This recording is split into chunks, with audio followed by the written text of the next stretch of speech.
The morning sun shone bright over the Vatican City in Rome. It was the year 1887, and spring had brought new life to the gardens around the holy buildings. Pope Leo XIII sat in his private study, looking through many letters that had arrived. That week, he was a man who loved beautiful things, especially music and art. The Pope believed that God gave people special gifts, and music was one of the most wonderful gifts of all.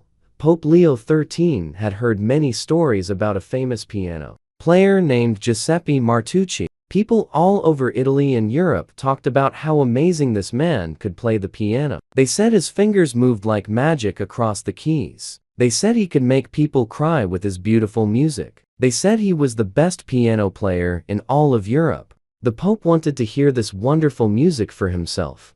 For many weeks, the Pope had been thinking about bringing special music to the Vatican. He wanted to show the world that the Church loved all kinds of beautiful art. He wanted to bring together the old sacred songs that the choir sang every day with the new and exciting music that people were playing in concert halls all over Europe. This would be something very special, something that had never been done before in the Vatican.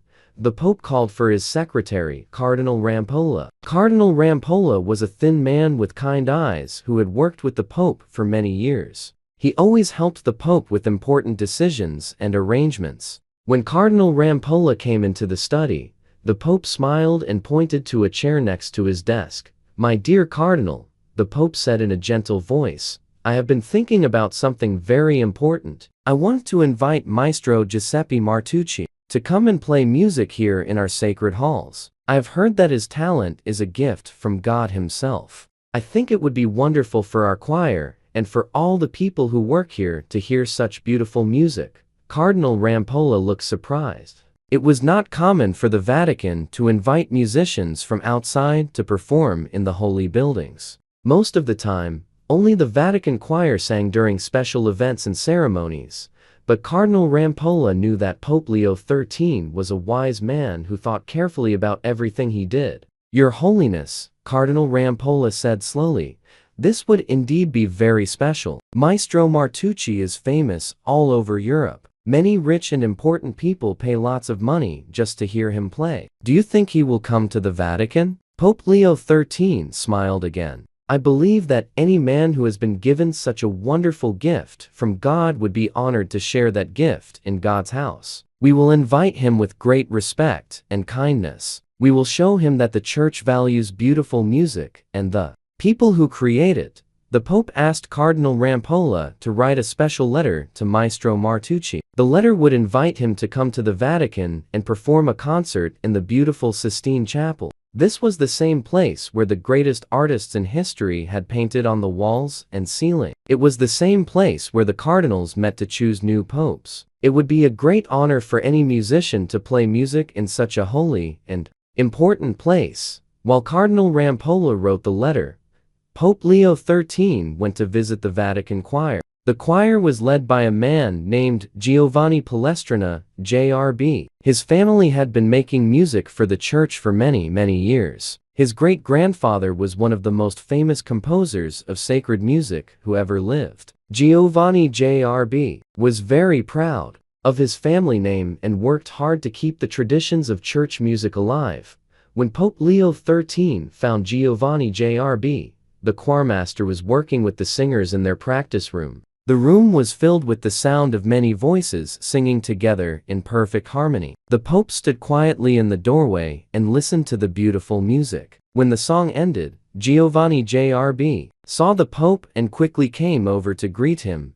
"Your Holiness," Giovanni JRB said with a bow, "what brings you to our humble practice room today?" Pope Leo XIII walked into the room and looked at all the choir members. There were about 30 men and boys who sang in the Vatican choir. Some were very young, just learning to sing the sacred songs. Others were older men who had been singing in the choir for many years. All of them looked at the Pope with great respect and love. "My dear Giovanni, and all of you wonderful singers," the Pope said to the group, "I have some exciting news to share with you. We are going to have a very special concert here in the Vatican. I have invited one of the most famous piano players in all of Europe to come and perform for us. His name is Giuseppe Martucci, and people say his music is like hearing the angels sing. The choir members looked at each other with surprise and excitement. They had never heard of such a thing happening in the Vatican before. Giovanni JRB looked thoughtful. He was not sure what to think about bringing outside musicians into their sacred space. The Vatican choir had been singing the same beautiful songs for hundreds of years. These songs were written specially for God and for worship. They were different from the music that people played in theaters and concert halls. Your Holiness, Giovanni JRB said carefully, "This is indeed very exciting news. But may I ask, what kind of music will Maestro Martucci play? Will it be sacred music that fits with our traditions here in the Vatican?" Pope Leo XIII could see that Giovanni JRB was worried about mixing different kinds of music in the holy place. The Pope understood these concerns, but he also believed that all beautiful music came from God. "Giovanni, my faithful friend," the Pope said with a warm smile, "believe that God gives musical talent to people so they can bring joy and beauty into the world. Whether the music is sung in our choir or played on a piano in a concert hall, if it is beautiful and comes from the heart, then it is a gift from God. I want our choir to hear this music and to learn from it. I want all of us to see how many different ways there are to praise God through music." The choir members began to whisper excitedly among themselves. Some of them had heard about the famous piano players who performed in the big cities, but none of them had ever heard such music with their own ears. They were curious and excited about what this Maestro Martucci would sound like. Pope Leo XIII spent the rest of the morning talking with the choir about the upcoming concert. He told them that they would also perform during the evening, singing some of their most beautiful sacred songs. This would show Maestro Martucci the wonderful musical traditions of the Church. The Pope hoped that the evening would be a beautiful mixture of old and new, sacred and classical, bringing together different kinds of music in one special celebration. As the Pope walked back to his study, he felt happy and excited about his plan. He believed that this concert would be something wonderful that people would remember for many years to come. 3 weeks after the invitation was sent, a grand carriage arrived at the gates of Vatican City. The carriage was pulled by 4 beautiful white horses and was decorated with gold details that sparkled in the afternoon sun. The driver wore fine clothes and sat very straight, as if he was carrying the most important person in the world.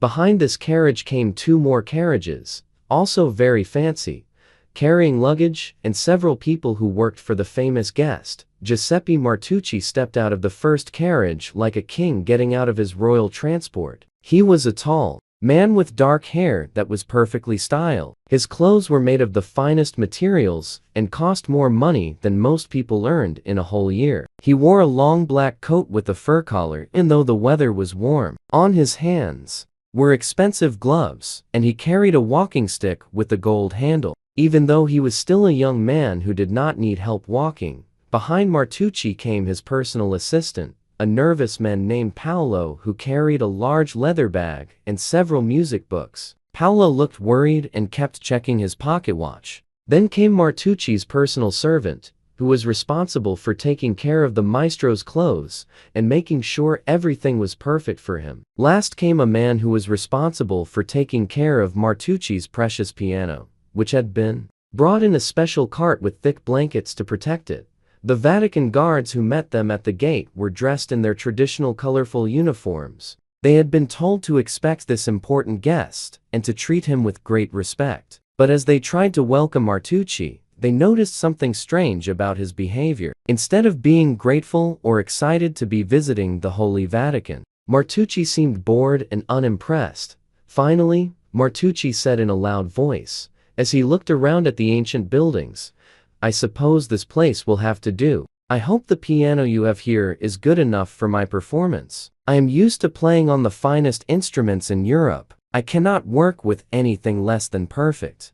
The Vatican guards looked at each other with surprise. Most visitors to the Vatican were filled with wonder and respect when they first saw the holy buildings and artwork. But Martucci acted as if he was doing the Vatican a favor by coming there, Cardinal Rampolla came out to greet the famous musician. He had put on his finest robes for this special occasion and had brought several other church officials with him to welcome their honored guest. Cardinal Rampolla smiled warmly and stepped forward with his arms open in a gesture of welcome. "Maestro Martucci," Cardinal Rampolla said with genuine happiness in his voice, "welcome to Vatican City. We are so honored that you have come to share your wonderful gift with us. His Holiness Pope Leo XIII is very excited to meet you and to hear your beautiful music." Martucci barely looked at Cardinal Rampolla. Instead of returning the warm greeting, he simply nodded his head slightly, as if the cardinal was just another servant. He did not remove his gloves to shake hands, which was considered very rude. He did not smile or say thank you for the invitation. "Yes, well," Martucci said in a voice that sounded bored, "I suppose we should get on with this. I have performed for kings and queens all over Europe. I have played in the finest concert halls in Paris, Vienna, and London. I hope this little performance will not take too much of my time. I have important concerts scheduled in other cities, you know." Cardinal Rampolla's smile became a little forced, but he tried to stay polite and welcoming. He had dealt with many important visitors over the years, and he knew that some famous people could be difficult. But he had never met anyone who seemed so unimpressed with being invited to the Vatican. "Of course, Maestro," Cardinal Rampolla said, still trying to be kind. "We understand that you are a very busy and important man. We are grateful for any time you can spare for us. Would you like to see your rooms first? Or would you prefer to meet His Holiness right away?" "I suppose I should meet this Pope of yours and get that over with," Martucci said with a sigh, as if meeting the Pope was just another boring task he had to complete. "Then I want to see the piano I will be playing. I hope it is properly tuned. I cannot perform on an instrument that is not perfect." As they walked through the beautiful hallways of the Vatican, Cardinal Rampolla pointed out some of the most famous artworks in the world. He showed Martucci paintings and sculptures that had been created by the greatest artists who ever lived. He explained the history of different rooms and buildings. But Martucci seemed completely uninterested. He barely looked at the art and did not ask any questions about the history or meaning of what he was seeing.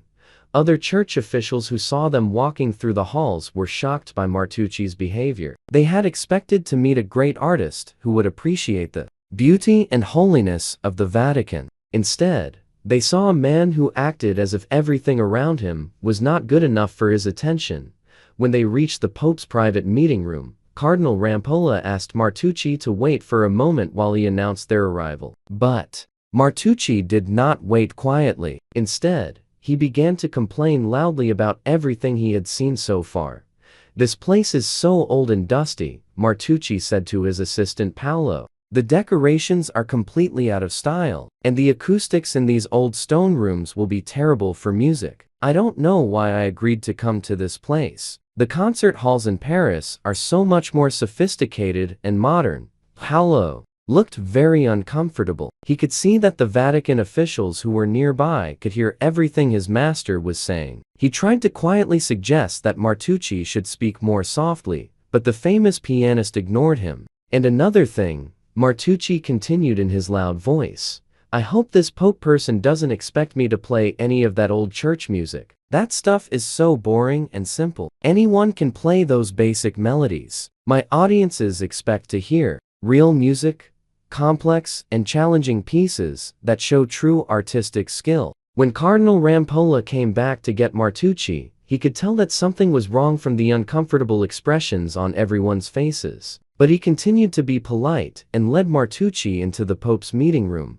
Pope Leo XIII was sitting in a simple chair, wearing his white robes. His face was kind and peaceful, and his eyes were full of warmth and wisdom. When he saw Martucci enter the room, he stood up and walked forward with a genuine smile, ready to welcome this famous musician to his home. "Maestro Martucci," Pope Leo XIII said with real joy in his voice, "what a pleasure it is to finally meet you. I have heard so many wonderful things about your musical gift. Thank you so much for coming to share your talent with us here in the Vatican." But instead of responding with gratitude and respect, Martucci barely acknowledged the Pope's greeting. He did not bow or remove his hat, which was the proper way to greet the Holy Father. He did not seem impressed or honored to be meeting one of the most important religious leaders in the world.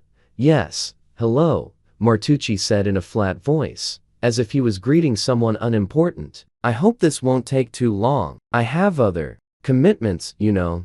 The Pope's smile never faded, but Cardinal Rampolla and the other officials in the room were shocked. They had never seen anyone treat the Holy Father with such disrespect. But Pope Leo XIII, with his great wisdom and patience, simply continued to be kind and welcoming, hoping that this difficult start would improve as the visit continued. The next morning, Pope Leo XIII had arranged for a special rehearsal in the famous Sistine Chapel. This was the most sacred and beautiful room in all of Vatican City. The walls and ceiling were covered with paintings by Michelangelo, one of the greatest artists who ever lived. The chapel was where the most important ceremonies of the Catholic Church took place. It was where new popes were chosen, and where only the most special events happened. Giovanni Palestrina, JRB, had prepared the Vatican choir for this rehearsal. The 30 singers had been practicing for weeks, learning their parts perfectly. They were excited, but also nervous about performing with such a famous musician.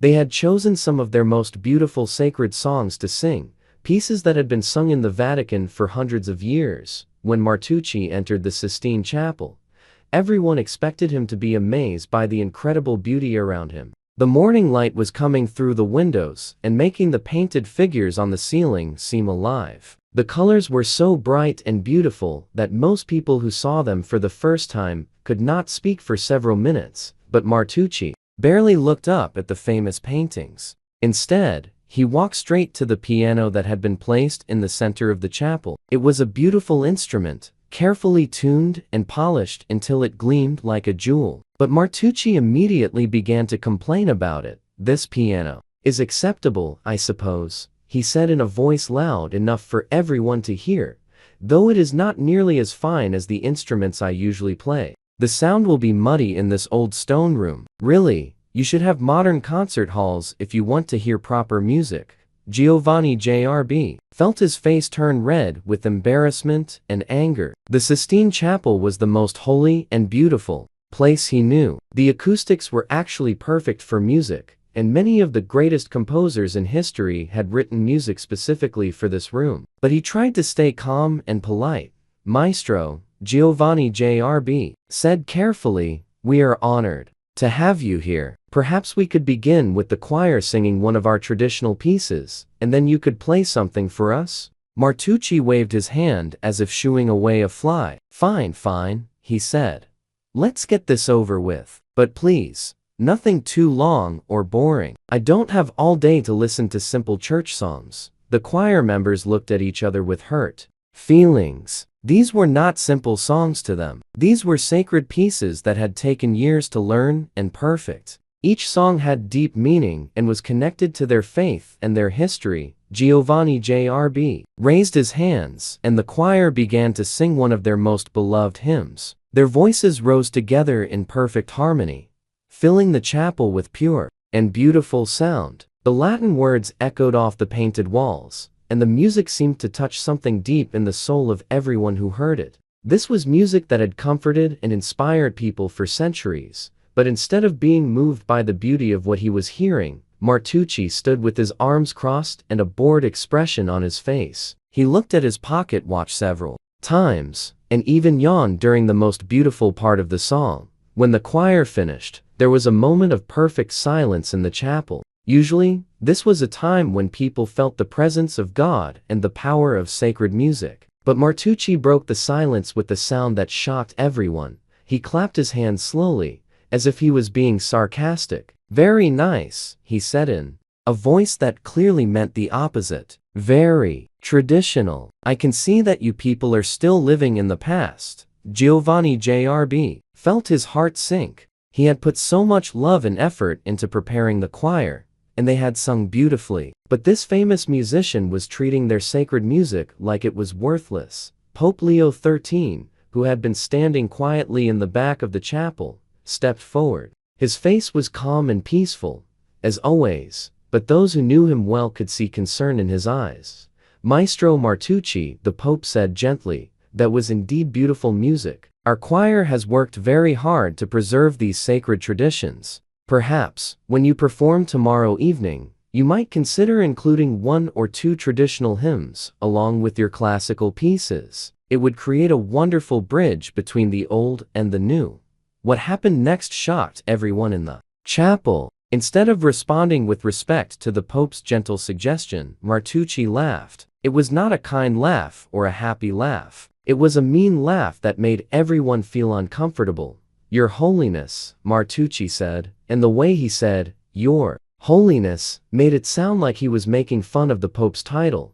"I think you should stick to religious matters and leave the music to people who actually understand it. These ancient songs you call sacred music are nothing more than simple melodies that any child could play." The entire chapel fell completely silent. No one could believe what they had just heard. In all their years of working in the Vatican, none of them had ever heard anyone speak to the Pope with such disrespect. Giovanni J.R.B. felt his mouth drop open in shock. The choir members looked at each other with wide eyes, unable to believe what was happening, but Martucci was not finished with his insults. He was enjoying the shocked expressions on everyone's faces, and he decided to continue.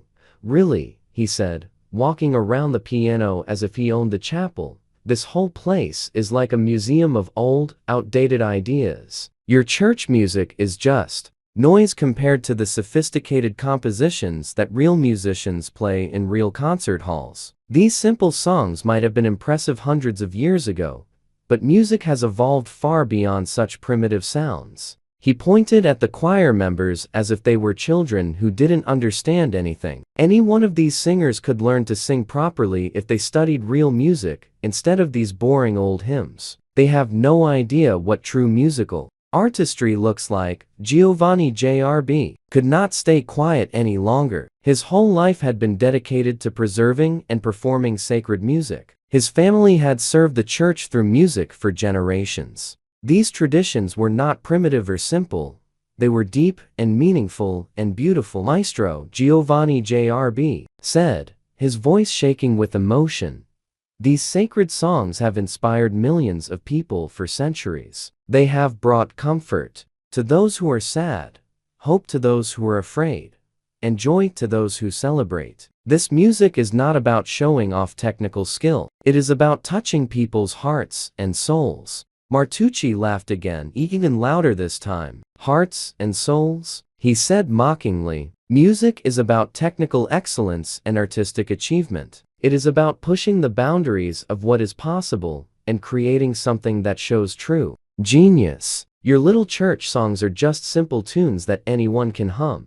He sat down at the piano and played a few notes of one of the hymns the choir had just sung. But he played it in a way that made it sound silly and childish, adding unnecessary decorations and changing the rhythm to make it sound ridiculous. "See," he said, standing up from the piano with a smug smile on his face. "This is what your sacred music really sounds like. It has no complexity, no challenge, no real artistic value. It is music for people who don't know any better."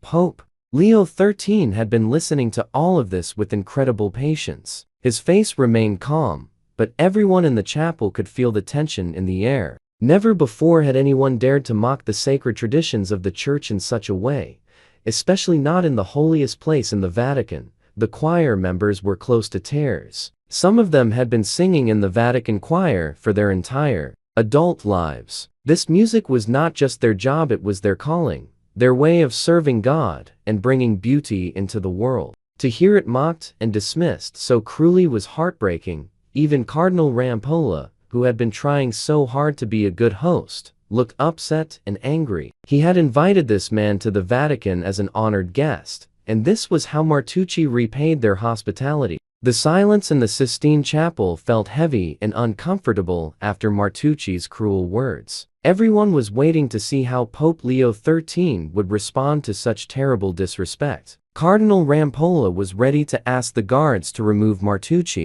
from the Vatican immediately. Giovanni J.R.B. was shaking with anger and hurt. The choir members looked like they wanted to cry or shout or both.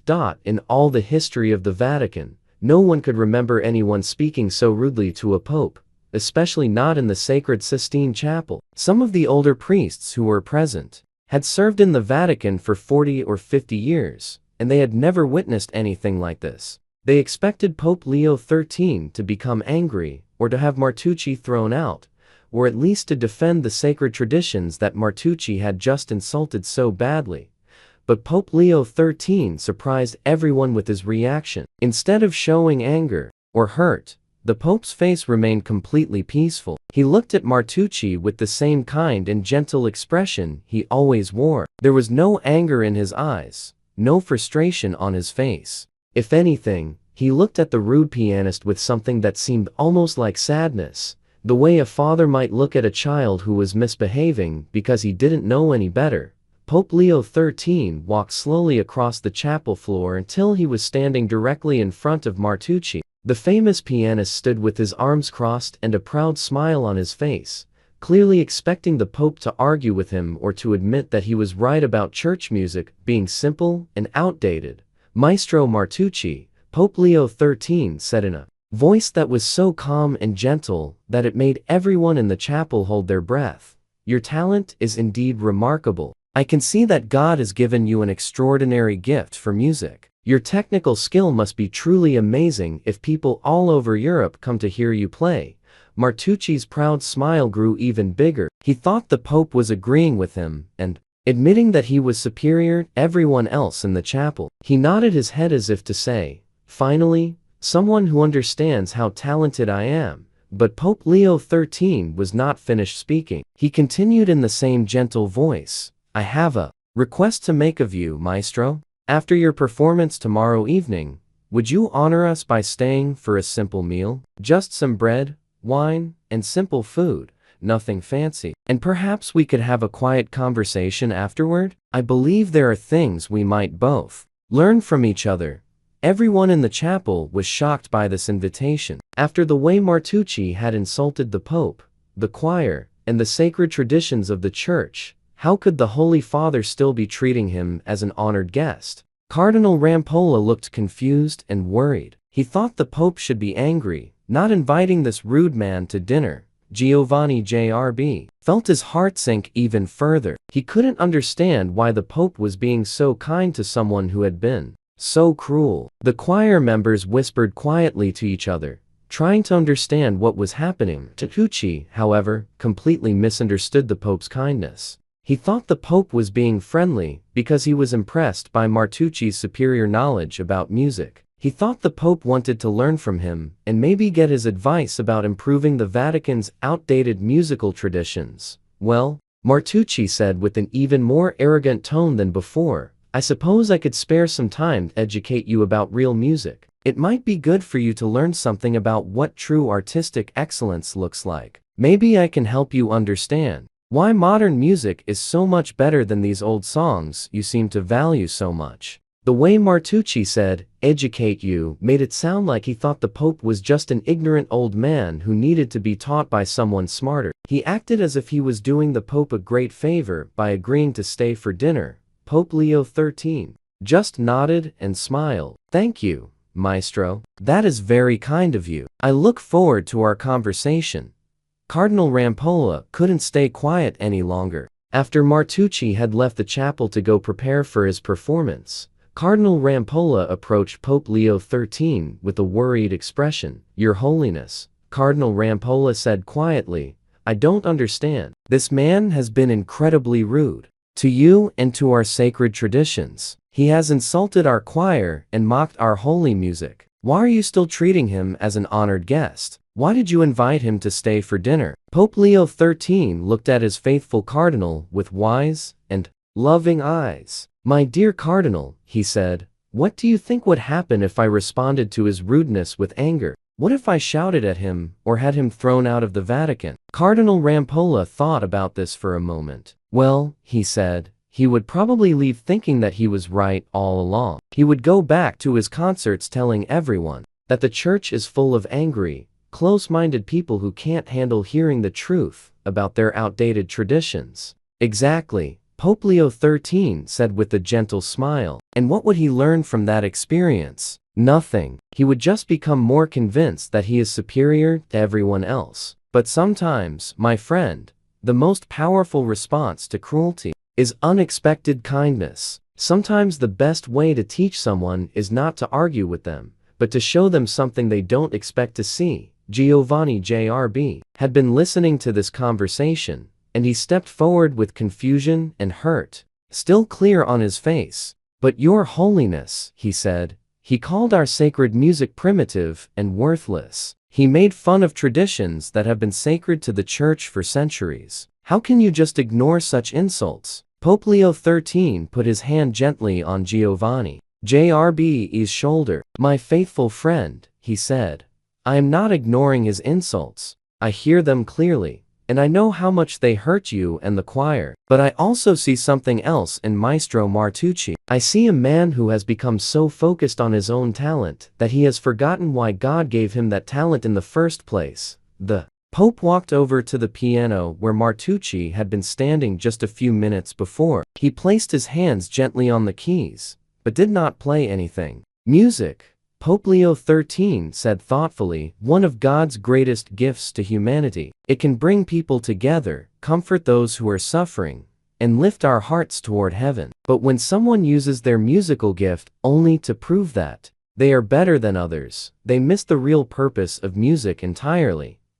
He turned back to look at Giovanni JRB and Cardinal Rampolla. "Maestro Martucci is very talented, but he is also very lost. He thinks that the value of music comes from how difficult it is to play, or how impressed other people are when they hear it. He doesn't understand that the most beautiful music is the music that touches people's souls, whether it is simple or complex." Cardinal Rampolla was beginning to understand what the Pope was thinking. "So you want to show him what music really means?" "I want to show him what humility looks like," Pope Leo XIII replied. "I want him to see that true greatness does not come from thinking you are better than everyone else. It comes from using your gifts to serve others and to serve God."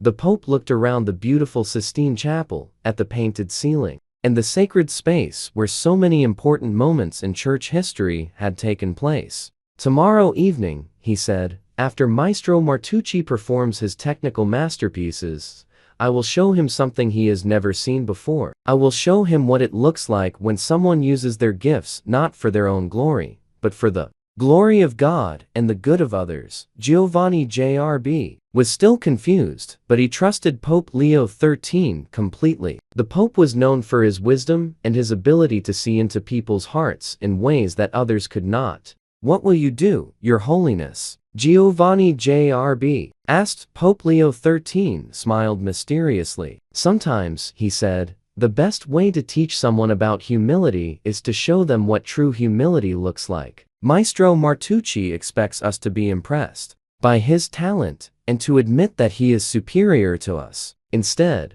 I will show him something that might surprise him very much." As they left the Sistine Chapel, none of them could have imagined what Pope Leo XIII was planning, or how much this simple dinner invitation would change not only Martucci's life, but the lives of everyone who would witness what was about to happen. The evening of the concert arrived with great excitement throughout Vatican City. Word had spread that the famous Giuseppe Martucci would be performing in the Sistine Chapel, and many important people had been invited to attend. Cardinals came from different parts of Rome, bishops traveled from nearby cities, and several wealthy patrons of the arts had received special invitations from Pope Leo XIII himself. The Sistine Chapel had been prepared beautifully for the evening. Hundreds of candles had been lit around the room, making the painted figures on the walls and ceiling seem to glow with life. The famous paintings by Michelangelo looked even more amazing in the soft, flickering candlelight. Chairs had been arranged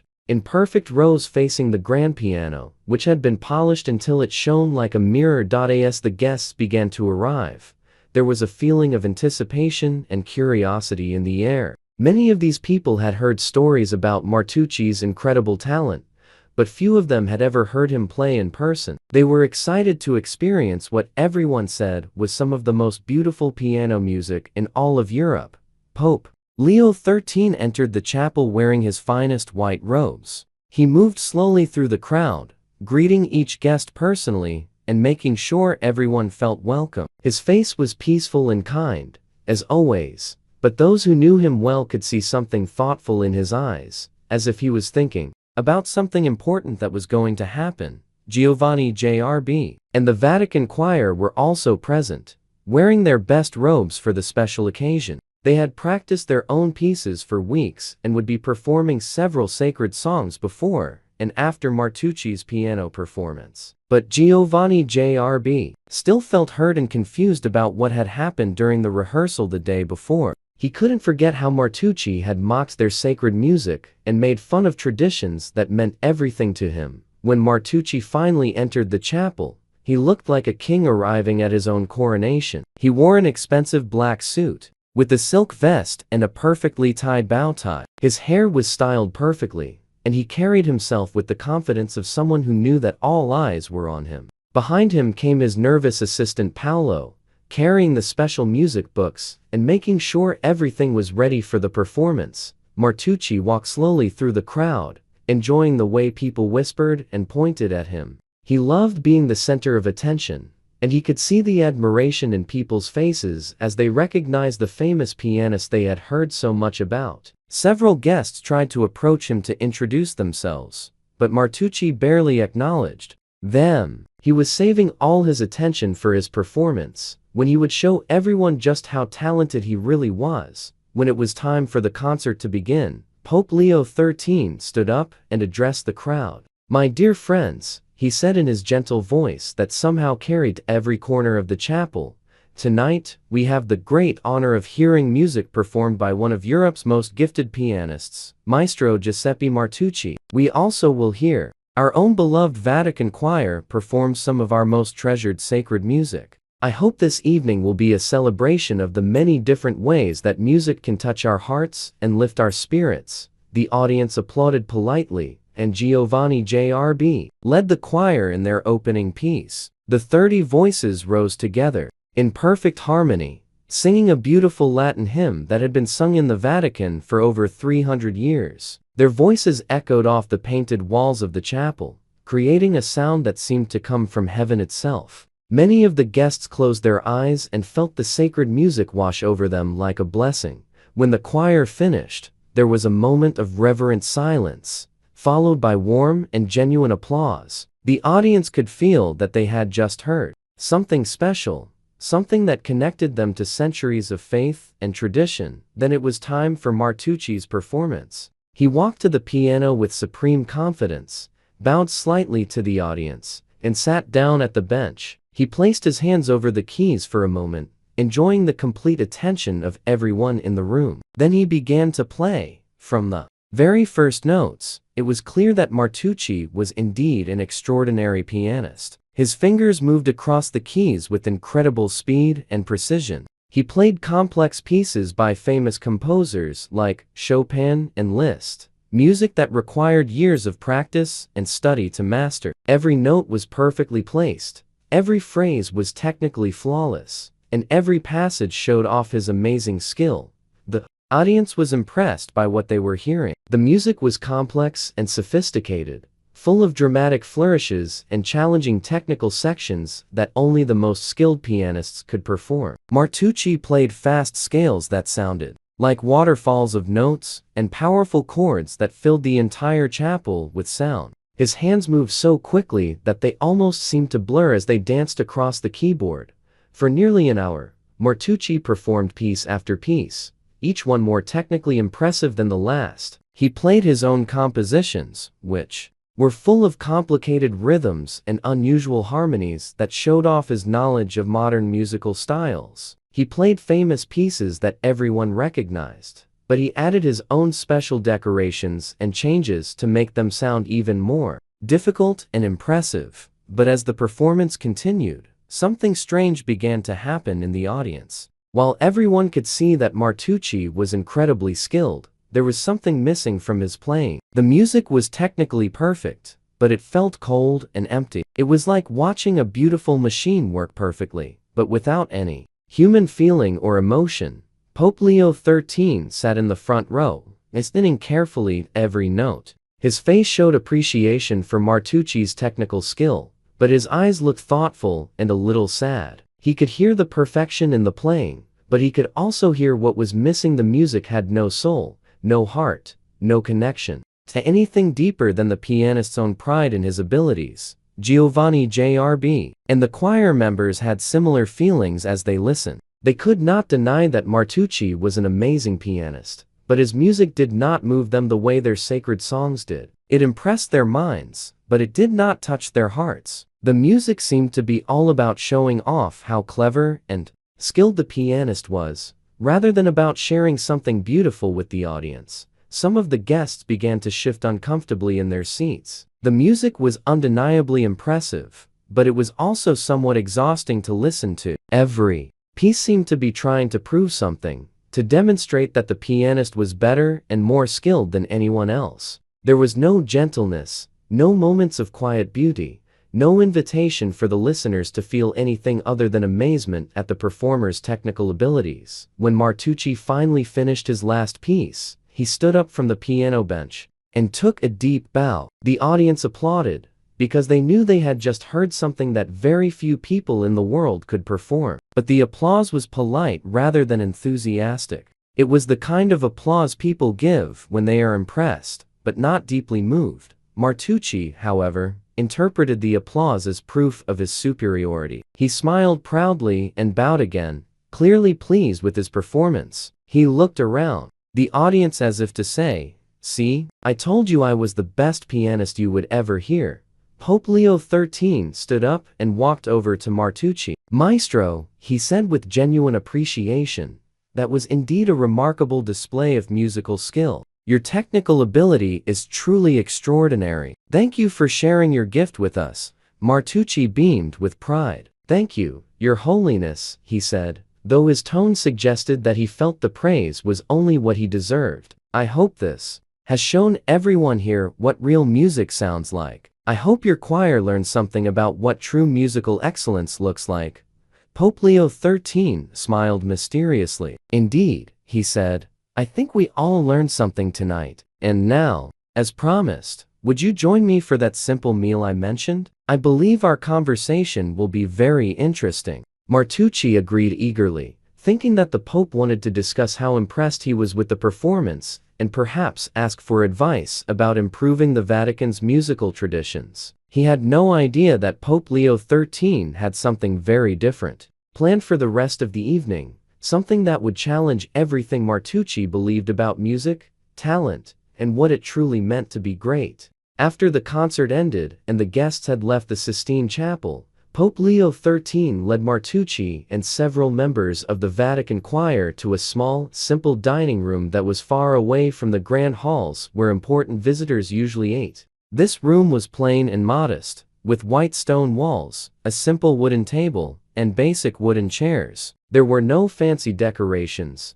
no expensive artwork, and no golden plates or silver utensils. Martucci looked around the room with obvious disappointment. After performing in the magnificent Sistine Chapel surrounded by priceless art and beautiful candles, this plain dining room seemed almost insulting to someone of his importance. He had expected to eat in a grand hall with fine china and expensive wine, the kind of treatment he was used to receiving from kings and wealthy patrons all over Europe.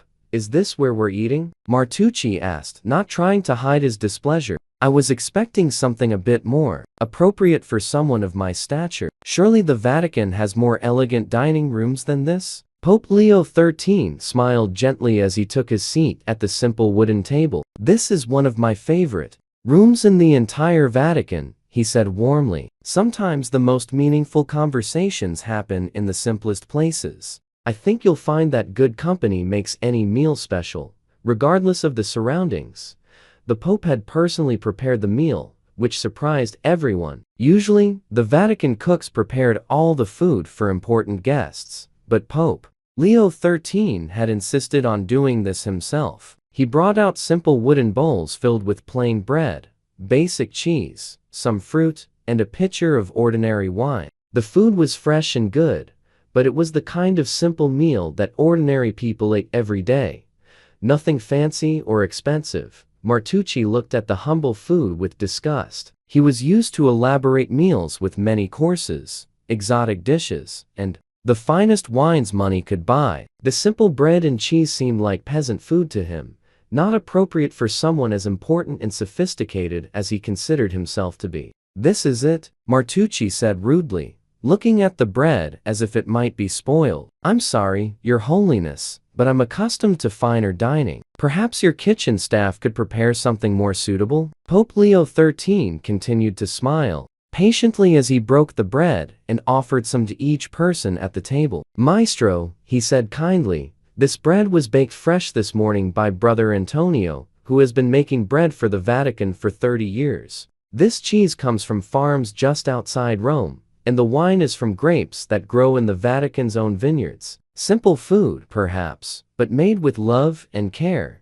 Giovanni Jr.B. and the other choir members who had been invited to join the meal sat quietly, still feeling hurt and confused by everything that had happened over the past 2 days. They picked at their food and watched the interaction between the Pope and Martucci with growing amazement at the Pope's incredible patience. As they ate, Pope Leo XIII began to speak about music in a way that gradually captured everyone's attention, even Martucci's. The Pope did not talk about technical skills or complex compositions. Instead, he spoke about music as a language that could speak directly to people's hearts and souls. "You know," Pope Leo XIII said thoughtfully, "in thinking about music a lot lately, it's such a mysterious gift that God has given to humanity. A simple melody can make a sad person feel comforted, or help a lonely person feel connected to something larger than themselves. Music can bring people together across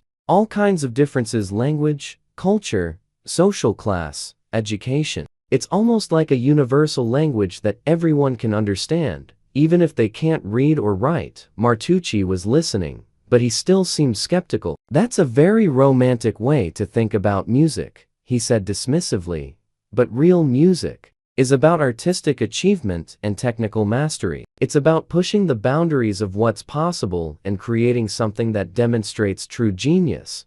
Pope Leo XIII nodded thoughtfully. "Technical skill is certainly important," he agreed. "God gives some people extraordinary abilities, and it would be wrong not to develop and use those gifts. But I wonder sometimes if we can become so focused on showing how skilled we are that we forget why we were given those skills in the first place." The Pope stood up from the table and walked over to a corner of the room where there was an old, well-worn piano that most people had not even noticed when they entered. It was not a grand concert piano like the one Martucci had played earlier. It was just a simple upright piano, the kind that might be found in an ordinary family's home. The wood was scratched and faded, and some of the keys were slightly yellow with age. "May I share something with you, Maestro?" Pope Leo XIII asked humbly, as if he was asking permission from the great artist. Martucci shrugged his shoulders and waved his hand, as if to say, "Go ahead, but don't expect me to be impressed." He thought that perhaps the Pope was going to try to play something and embarrass himself, which would prove Martucci's point about the difference between real musicians and amateurs. Pope Leo XIII sat down on the simple wooden bench in front of the old piano. He placed his hands gently on the keys and paused for a moment, as if he was praying or thinking about something very important. Then, without any of the dramatic flourishes or impressive technical displays that Martucci had used earlier, the Pope began to play. The music that came from the old piano was unlike anything anyone in the room had ever heard before. Pope Leo XIII played a simple Gregorian chant, one of the oldest and most basic forms of Christian music. The melody was not complex or technically challenging. There were no fast scales, no dramatic chords, no impressive passages that would make people gasp with amazement at the pianist's skill. But something magical happened as the Pope played that simple melody. The plain dining room seemed to be transformed into something sacred and holy. The simple notes seemed to carry with them centuries of faith, hope, and love. Every note was played with such deep feeling and genuine emotion that it touched something very deep in the hearts of everyone who was listening. Giovanni Jr.B. felt tears come to his eyes as he heard the familiar melody played with such incredible tenderness and devotion. The choir members looked at each other with amazement, recognizing the same chant they had sung thousands of times, but hearing it as if for the first time. Even Martucci found himself leaning forward in his chair, drawn in despite himself by the extraordinary beauty and power of what he was hearing. The Pope's technique was not flashy or impressive in the way that Martucci's had been. His fingers did not fly across the keys with lightning speed, and he did not play complicated passages that would make people wonder how such difficult music was even possible. But every note he played seemed to come directly from his heart and soul. The music was filled with humility, love, compassion, and a deep understanding of what music could really accomplish when it was used for its true purpose. As the last note of the simple chant faded into silence, the room remained completely quiet for a long moment. Everyone seemed to be holding their breath, not wanting to break the spell that the Pope's playing had created. The silence was not uncomfortable or awkward, it was the kind of profound silence that follows something truly beautiful and meaningful. When Pope Leo XIII finally turned around from the piano, his face was glowing with the peaceful joy that came from sharing something precious with others. He had not played to impress anyone or to show off his abilities. He had played to share something beautiful and to demonstrate what music could accomplish when it came from a humble and loving heart. As the last beautiful note from Pope Leo XII's simple piano playing faded into the silence of the small dining room, something extraordinary had happened. The plain room felt different now, as if it had been filled with something sacred and powerful. Everyone sat completely still, not wanting to break the magical feeling that the Pope's humble music had created. Martucci sat in his chair with his mouth slightly open, staring at the Pope with an expression of complete shock and confusion. For the first time in many years, the famous pianist had heard music that moved him in a way he had almost forgotten was possible. The simple Gregorian chant that Pope Leo XIII had just played was not technically difficult. Martucci could have played the same notes easily. But somehow, when the Pope played those simple notes, they had become something completely different, something that touched the deepest part of Martucci's heart. Giovanni Jr.B. and the choir members were also stunned, but for different reasons. They had heard this same chant hundreds of times throughout their lives. They had sung it, played it, and listened to it so often that they knew every note by heart. But hearing Pope Leo XIII play it with such incredible love and devotion had made them understand their own sacred music in a completely new way. Pope Leo XIII turned around slowly from the old piano and looked directly at Martucci with eyes that were full of compassion and wisdom. The Pope's face showed no pride or satisfaction at having impressed his guests. Instead, his expression was gentle and loving, like a father who wanted to help his child understand something very important. The silence in the room continued for what felt like a very long time. Everyone seemed to be waiting for someone to speak, but no one wanted to be the first to break the powerful feeling that had settled over them. Finally, Pope Leo XIII stood up from the piano bench and walked back to where Martucci was sitting. "Maestro Martucci," Pope Leo XIII said quietly, his voice filled with kindness, but also with the strength that made everyone pay attention. "You play the notes perfectly, but I fear you have forgotten why music was given to humanity in the first place." These words hit Martucci like a physical blow. For his entire adult life, he had believed that playing notes perfectly was the most important thing a musician could do. He had spent countless hours practicing scales and technical exercises, learning the most difficult pieces he could find, and developing the fastest and most precise finger technique possible. Everyone had always told him that his perfect technique was what made him such a great pianist. But as Pope Leo XIII continued speaking, Martucci began to understand that perhaps everything he thought he knew about music was wrong. Music was not meant to showcase our superiority over others, the Pope continued, his gentle voice carrying clearly to every corner of the room. It was not given to us so we could prove how much better we are than other people, or so we could make others feel small and unimportant. Music is a gift from God. And like all of God's gifts, it was meant to bring people together, not to drive them apart. Martucci felt his heart beginning to race as he listened to these words. For the first time in years, he was hearing someone talk about music in a way that had nothing to do with competitions, reviews, or impressing audiences. The Pope was talking about music as if it was something sacred and precious that should be handled with great care and respect. Pope Leo XIII paused for a moment, looking around the room at Giovanni JRB and the choir members and then back at Martucci. When he spoke again, his words would be remembered by everyone present for the rest of their lives. "Your technical skill is indeed a gift from God, Maestro," the Pope said with absolute sincerity, but without humility and love, it becomes merely noise. No matter how beautiful it might sound to our ears, the word noise seemed to echo in the small room. Martucci had never thought of his music as noise before. He had always thought of it as the most beautiful and sophisticated art form possible. But now, thinking back to his performance earlier that evening, he began to realize that maybe Pope Leo XIII was right. Maybe his technically perfect playing really was just noise if it didn't come from a loving heart. Pope Leo XIII was not finished speaking. He moved closer to Martucci and spoke even more directly.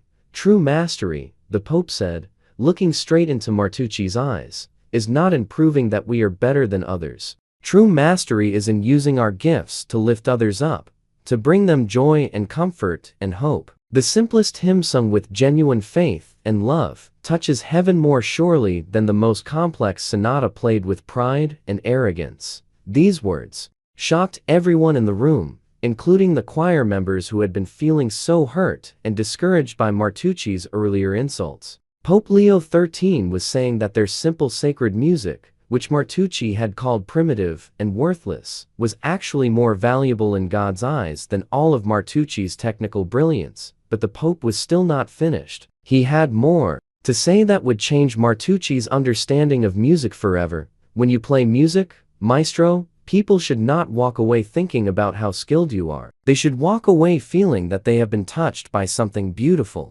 and meaningful. They should feel inspired, comforted, uplifted, or moved to be better people themselves. If they only think about your technical abilities, then the music has failed in its true purpose." Martucci felt as if the room was spinning around him. Everything he had believed about music, everything he had worked for his entire life, everything that had made him feel important and superior, all of it was being challenged by this gentle old man who had just played a simple melody with more power and beauty than Martucci had ever achieved with all his complex pieces. "Music is not a competition to be won," Pope Leo XIII continued, his voice growing even more gentle, but also more intense. "It is a gift to be shared. It is not about making yourself look good. It is about serving something greater than yourself. When you use your musical gifts to serve God and to serve other people, that is when you become truly great."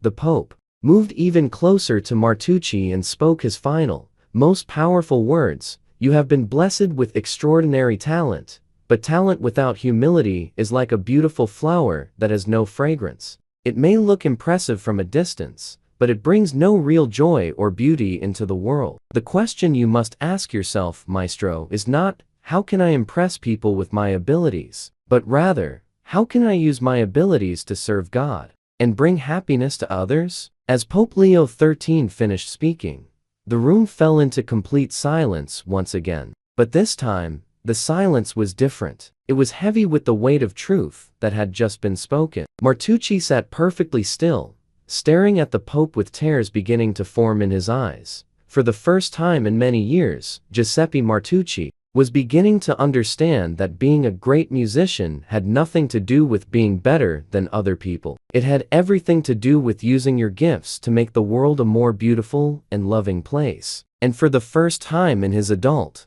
life, he realized how far he had strayed from that purpose.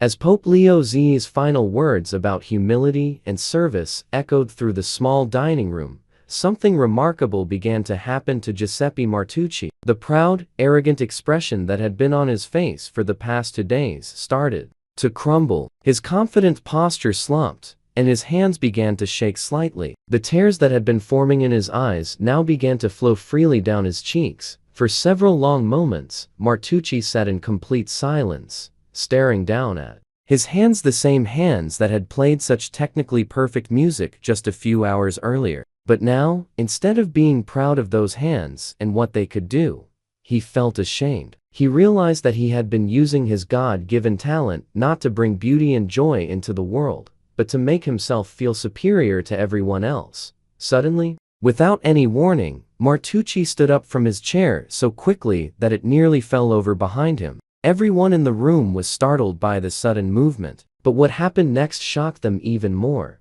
The famous pianist, who just days before had been too proud to bow properly to the Pope, fell to his knees on the hard stone floor, right in front of Pope Leo XIII. His expensive clothes were wrinkled, his perfectly styled hair was disheveled, and tears were streaming down his face. This man who had always cared so much about his appearance and his reputation was now kneeling like a repentant child, completely broken by the truth he had just heard. "Your Holiness," Martucci said through his tears, his voice shaking with emotion, "please forgive me. I have been a fool, a terrible, arrogant fool. I thought I was a great musician because I could play difficult pieces and impress audiences. But you're right, my music has been nothing but noise. Beautiful noise, perhaps, but noise nonetheless, because it came from pride instead of love." Giovanni JRB. And the choir members watched this transformation with amazement. They could hardly believe that this was the same man who had mocked their sacred music and insulted their traditions just the day before.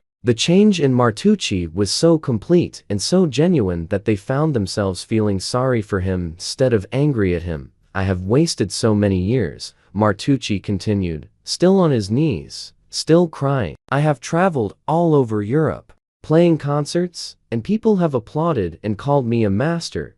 But I realize now that I have never once played music for the right reasons. I have never once thought about serving God or bringing joy to others. Everything I did was about making myself look good and proving that I was better than everyone else." Pope Leo XIII reached down and gently placed his hands on Martucci's shoulders, trying to help him to his feet. But Martucci refused to stand up. "Please, Your Holiness," he begged, "please teach me what real music means. I want to learn how to play the way you just played, with love and humility and devotion. I want to learn how to use my talent to serve God instead of serving my own pride. Please, will you help me?" The Pope's eyes filled with tears of joy as he heard these sincere words from the broken pianist. This was exactly what he had hoped would happen, though he had not been sure that Martucci's heart was ready to hear the truth. But seeing this dramatic change in the proud musician filled Pope Leo XIII with happiness and hope.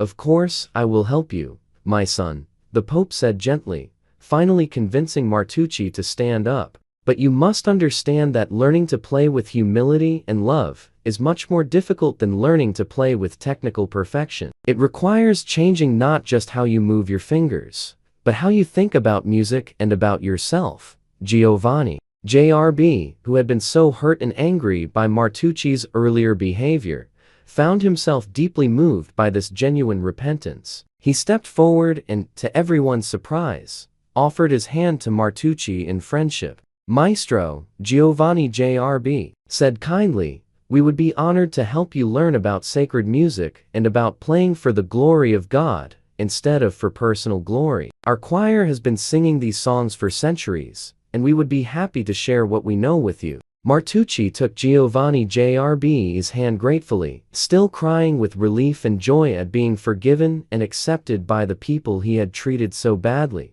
From that day forward, Giuseppe Martucci became a completely different person. He canceled all of his scheduled concerts for the rest of the year and asked Pope Leo XIII if he could stay at the Vatican to study and learn about sacred music. The Pope agreed, and Martucci spent the next several months living simply and humbly, learning not just how to play sacred music, but how to approach all music with the right heart and attitude. Every morning, Martucci would join Giovanni JRB and the choir for their practice sessions. Instead of criticizing their simple melodies, he listened carefully and tried to understand the deep spiritual meaning behind each song. He learned about the history of sacred music and about how each piece was designed not to impress listeners, but to help them pray and feel closer to God.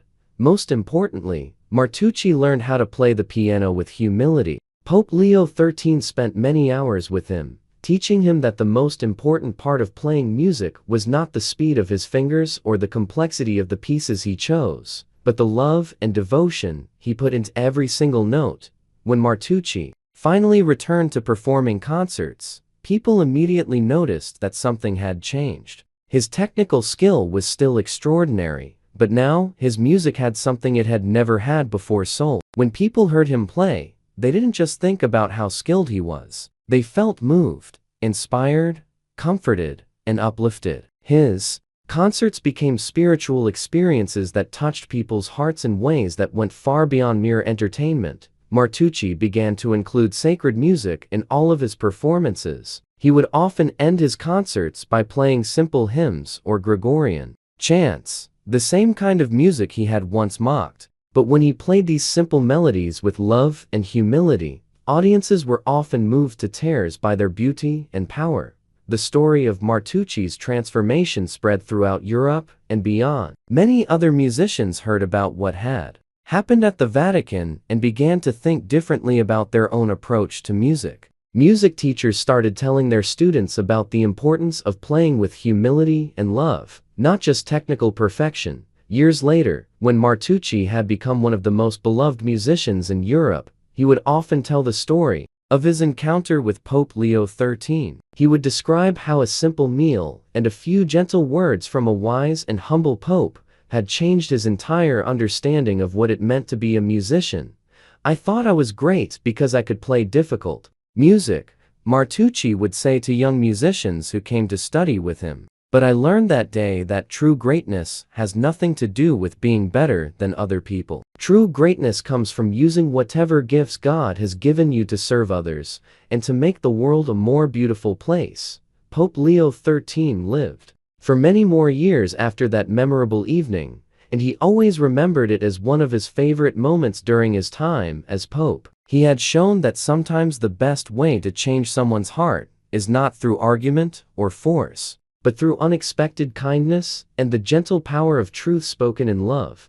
The simple dining room where the Pope had shared his humble meal and played his beautiful music became a special place of pilgrimage for musicians from all over the world. They would come to see the old piano and to remember the lesson that a wise pope had taught about what music is really meant to accomplish. And Giovanni J.R.B. and the Vatican choir continued to sing their sacred songs with even greater joy and devotion than before, knowing that their simple, ancient melodies had the power to touch hearts and change lives in ways that the most complex compositions never could.